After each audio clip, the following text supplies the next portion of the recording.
Ферментацията е древен процес на преобразуване на храната, при който микроорганизмите превръщат въглехидратите в алкохол или киселини.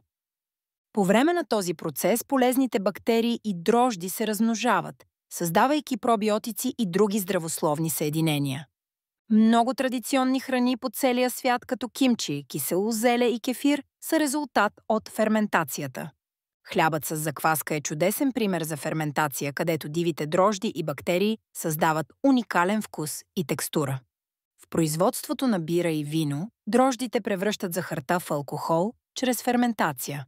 Млечно-киселите бактерии превръщат обикновеното мляко в здравословно кисело мляко чрез ферментация.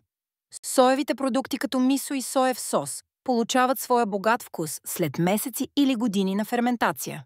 Съвременната наука помага да разберем и контролираме процеса на ферментация по-добре от всякога.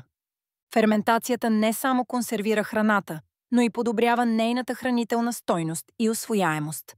Този древен метод продължава да бъде жизнено важен за производството на храни и днес, съчетавайки традиция и иновация.